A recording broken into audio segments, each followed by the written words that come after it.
Gas prices are insane in Canada right now. This is making the cost of owning a car more expensive. And that's not good when the cost of living in Canadian cities isn't in its best state. People can't drive without feeling the impacts of these high costs. So, the solution is simple. Lower the cost of gas to make transportation more affordable.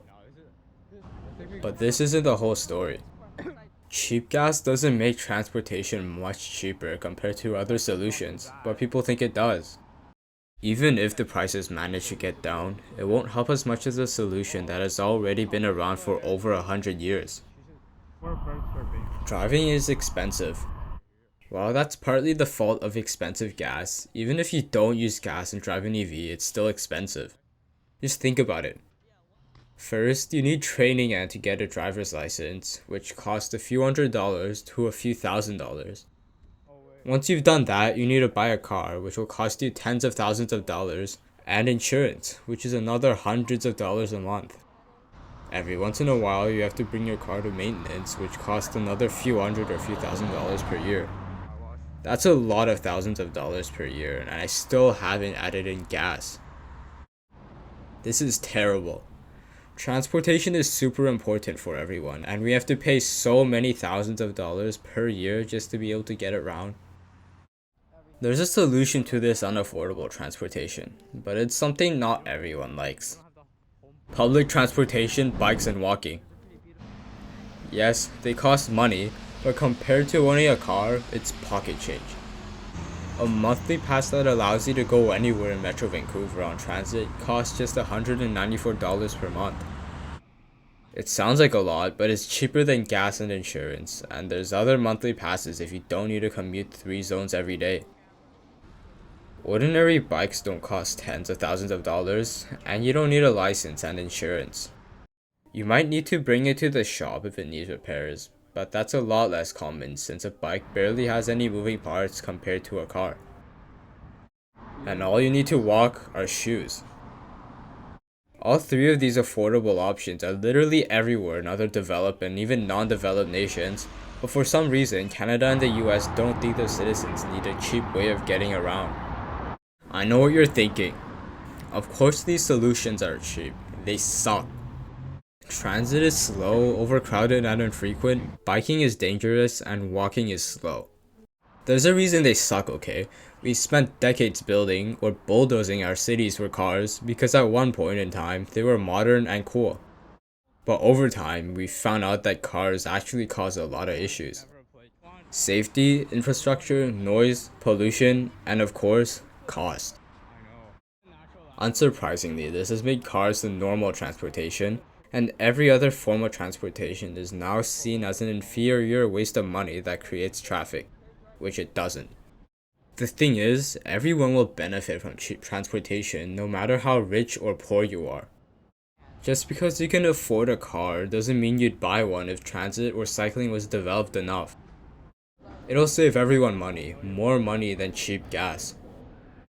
To make myself clear, of course you need to drive if you live in a farm in the middle of nowhere. Trains, trucks, and ships also need fuel to transport our goods. Cheap fuel would benefit these people. Electric trains and trucks are just not developed enough for the industry to be less reliant on fuel. And making farmers spend a ton of money on electric vehicles isn't the best choice for them. Giving these people who need gas higher carbon rebates would help them. You can also get rid of the carbon tax completely if we don't care about climate change. But if the tax stays, we should give the truckers and farmers high enough rebates to cover the cost of the tax until carbon neutral options become more available. That way, the cost of growing and transporting goods would be like the tax doesn't exist. Believe it or not, there are fuel efficient pickup trucks for farmers out there that are very capable, though maybe not so easy to get if you're in the middle of nowhere in Saskatchewan. So maybe these guys could help with that. The affordable transportation isn't even that bad when built well. It's actually better than driving in many ways, not just cost. Biking of course is healthier than driving because you're getting around by moving, not sitting. They're also tiny compared to a car. This is good in many ways because bike lanes and bike parking take up a lot less space than car lanes and car parking. You don't need a 4-lane bikeway because bikes are too small to get stuck in bicycle traffic jams. A bicycle-oriented city saves the city a ton of tax dollars while allowing citizens to live healthy and sustainable lives. And transit is a lot more efficient. Think about 40 people commuting in a bus. All those 40 people can fit in one bus. But what about 40 people commuting in different cars? 40 cars are a lot of cars, and they require a lot of road space and parking spaces. Those roads and parking spaces are free for us to use, but definitely not free for the people maintaining them. The number of people who need to get around will grow with the population. From 2022 to 2023, there was an increase of over 100,000 Class 5 driver's licenses in the lower mainland. All these people will probably be drivers. More cars cause more traffic, and we probably won't be demolishing buildings anytime soon for more lanes on roads. Do we want more people driving and causing traffic for existing drivers, or more people getting around without causing traffic? Transit is more flexible than cars. If you need to increase capacity on transit because of a growing population, run more trains or buses, or make them bigger. Increasing vehicle capacity on roads requires space that isn't there because buildings are built next to roads. If you want more capacity on transit, you can build new lines or extend existing ones. That does take space, but barely any compared to adding a new lane or building new roads and highways. Transit and biking are also not slow if it allows for it. A good transit network with high levels of service and rapid transit can get people where they want pretty fast. Many people also live a short bike ride away to a grocery store or a park, and we can let more people live next to them if we allow them to be built where people live. Most people don't drive if other options are good, because right now, most people drive only because it's the only good option. There's also safety. A bike is a lot less able to kill or injure other road users than a 2-ton metal box that can go very fast. Cars are very dangerous.